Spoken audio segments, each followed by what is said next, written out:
Introduction. What are you doing, Amit? I'm writing numbers. Oh, natural numbers. Do you know what will we call the numbers if I add 0 with these? Yes, I know. These are whole numbers now. And what are these? Negative numbers.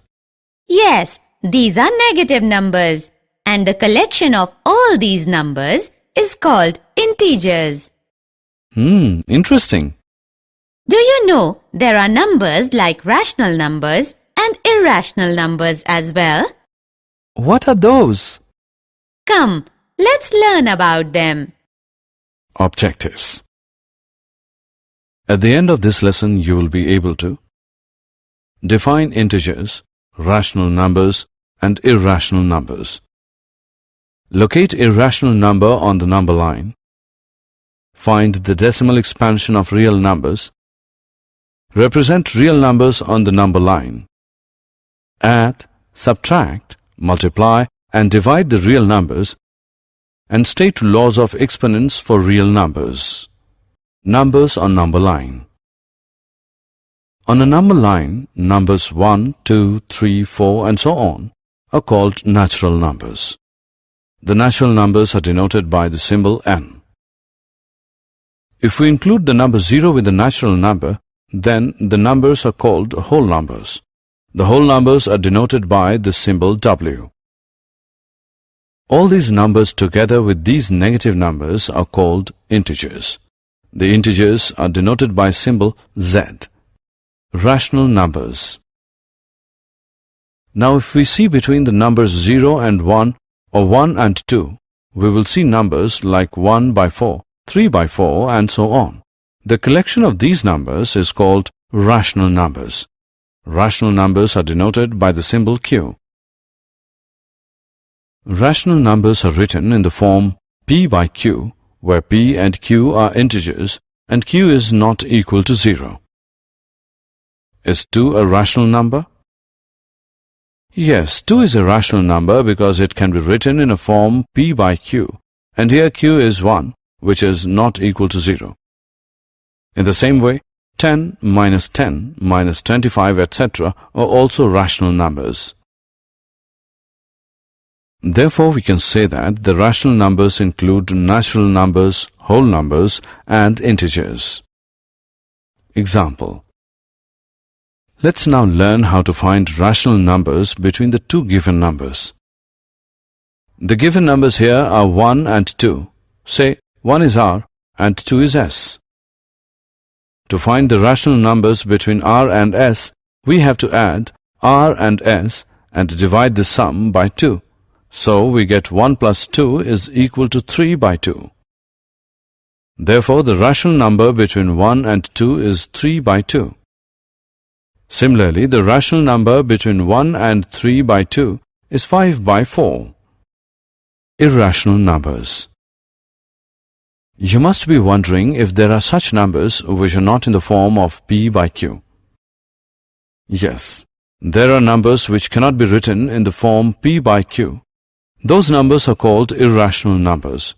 For example, square root 2, square root 3, square root 7, 0.10, 1110, 1110,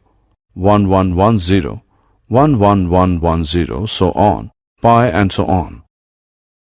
If we collect all the rational numbers and irrational numbers and put them in a bag, then there will be no number left on the number line.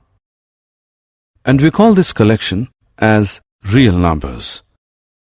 Therefore, a real number is either rational or irrational. Irrational numbers on number line 1.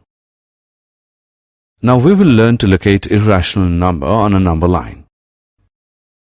Let us see where square root 2 is located on a number line. For this, we will firstly consider a unit square OABC with each side 1 unit in length. Now by using the Pythagoras theorem, OB square is equal to 1 square plus 1 square, or OB is equal to square root of 1 square plus 1 square, which is equal to square root of 2. To represent square root 2 on the number line, we will transfer the square onto the number line, making sure that the vertex O coincides with 0. Now, by using the compass with center O and radius OB, we will draw an arc intersecting the number line. Name this point as P. The point P corresponds to square root of 2 on the number line. Irrational numbers on number line 2. Similarly, to locate square root of 3 on the number line, we will construct BD of unit length perpendicular to OB. Then, by Pythagoras theorem, OD is equal to square root of under root 2 square plus 1 square, which is equal to square root of 3. Now, by using the compass with center O and radius OD, we will draw an arc intersecting the number line at point Q.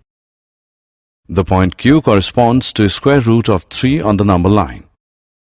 Decimal expansion of real numbers. We have learnt about the real numbers. Now we will look at the decimal expansion of real numbers. By this expansion, we can distinguish between rationals and irrationals. Let us first take rational numbers. We will find the decimal expansion of these three numbers. Here we can see that on decimal expansion, the 10 by 3. Here we can see that on decimal expansion of 10 by 3, we get remainders 1, 1, 1, 1, 1.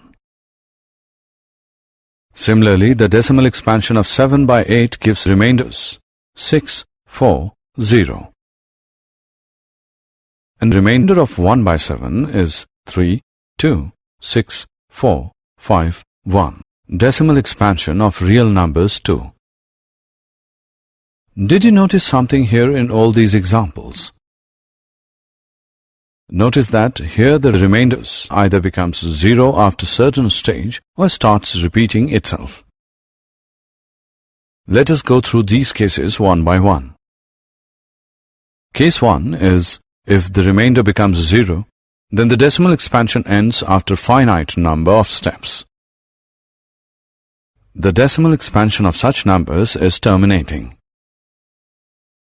Case 2 is if the remainder never becomes 0 or repeats itself, then the decimal expansion of such numbers is non-terminating recurring. Example. Let us now have a look at one example. 1 by 3 is a rational number. The decimal expansion of 1 by 3 is 0.3, 3, 3, 3, and so on.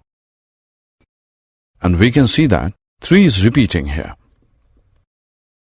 We write it as 0.3 bar. Let's take another example.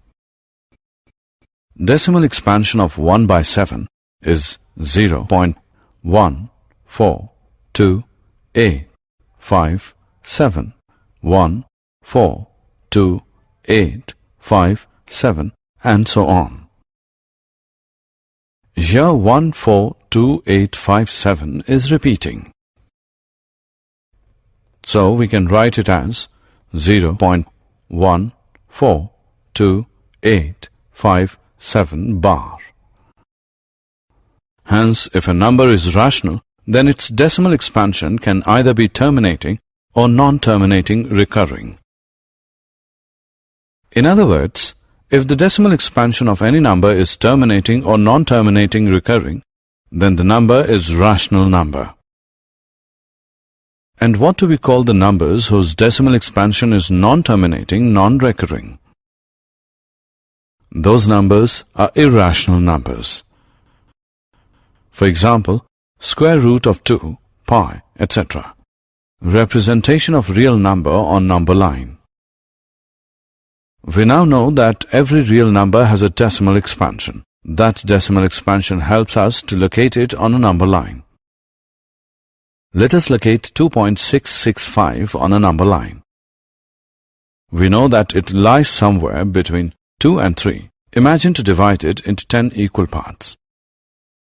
For clear view of numbers, now the first part represents 2.1 and the second part is 2.2 and so on. Here 2.66 lies between 2.6 and 2.7. Now focus on the portion between 2.6 and 2.7. Divide this again into 10 equal parts. The first part represents 2.61, the next 2.62, and so on. Again, 2.665 lies between 2.66 and 2.67. Let us focus on this portion of line and imagine dividing the portion into 10 equal parts. The first part represents 2.661. The second part represents 2.662, and so on. 2.665 is the fifth mark in these subdivisions. This process of visualization of representation of numbers on number line is called process of successive magnification. Operations on real numbers. Can you tell what do we get if we add, subtract, multiply, or divide two rational numbers? We will get a rational number. But if we add, subtract, multiply, or divide the irrational numbers, the number we get is not always irrational. Now think, what do we get if we add or multiply a rational number with irrational number? The answer we get is an irrational number. Let us go through some examples now. Examples. Let's add 2 square root 2 plus 5 square root 3 and square root 2 minus 3 square root 3. We can write it in this way also. Hence, the answer we get is 3 square root 2 plus 2 square root 3. Let's now divide 8 square root 15 by 2 square root 3.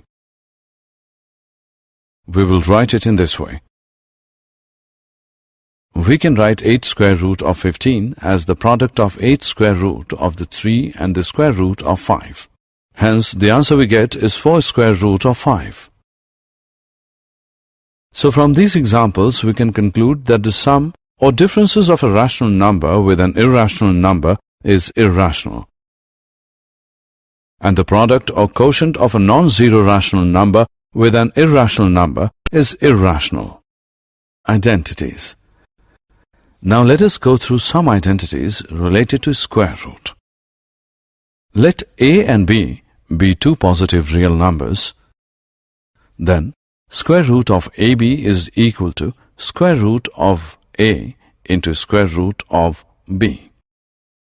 Square root of a divided by b is equal to square root of a divided by square root of b. Square root of a plus square root of b multiplied by square root of a minus square root of b gives a minus b. A plus square root of b multiplied by a minus square root of b gives a square minus b. Square root of a plus square root of b into square root of c plus square root of d is equal to square root of ac plus square root of ad plus square root of bc plus square root of bd. Square root of a plus square root of b whole square is equal to a plus 2 square root of ab plus b. We can use these identities to solve many expressions. Rationalizing the denominator. Now look at this number. It is difficult to tell its position on the number line, but if we can rationalize the denominator, that is, make the denominator a rational number, then we can easily tell its position on the number line. So let us learn to rationalize the denominator. Here, since square root of 2 is irrational, so if we multiply it by itself, it will become rational. So, to rationalize, we multiply 1 by square root of 2 by square root of 2 by square root of 2, because this is equal to 1. Therefore, 1 by square root of 2 is equal to square root of 2 by 2. Now it is easy to locate 1 by square root of 2 on a number line. It is halfway between 0 and under root 2. Laws of exponents for real numbers. remember the given laws of exponents. Here a is called the base and m and n are the exponents. Now guess what is a raised to the power 0? Yes, a raised to the power 0 is 1. Now let a greater than 0 be a positive number and p and q be rational numbers, then we can say that in multiplication, when bases are same, powers are added. In multiplication, two powers of the same base gets multiplied. In division, when bases are same, powers get subtracted. And when powers are same and bases are different and are getting multiplied, then we take the power as common. Examples. Now let's solve some examples using these identities. Let's simplify first one. 3 raised to the power 1 by 5 whole raised to the power 4. By multiplying 1 by 5 by 4, we get 4 by 5. So its answer is 3 raised to the power 4 by 5. Now look at second example. 13 raised to the power 1 by 5 multiplied by 17 raised to the power 1 by 5 is equal to 13 multiplied by 17 whole raised to the power 1 by 5, which is equal to 221 raised to the power 1 by 5. Did you know? The Pythagoreans in Greece, followers of the famous mathematician and philosopher Pythagoras, were the first to discover the numbers which were not rationals around 400 BC. These numbers are called irrational numbers. The Greek genius Archimedes was the first to compute digits in the decimal expansion of pi. He showed 3.140845 is smaller than pi is smaller than 3.142857. Aryabhat, 476 to 550 AD, the great Indian mathematician and astronomer, found the value of pi correct to 4 decimal places, 3.1416. Using high-speed computers and advanced algorithms, pi has been computed to over 1.24 trillion decimal places. Summary. Let us summarize what we have learned. A number is called a rational number if it can be written in p upon q form, where p and q are integers and q is not equal to 0. A number is called an irrational number if it cannot be written in p upon q form, where p and q are integers and q is not equal to 0. The decimal expansion of a rational number is either terminating or non-terminating recurring. The decimal expansion of an irrational number is non-terminating non-recurring. The real numbers are the collection of all rational and irrational numbers. For positive real numbers a and b, the following identities hold.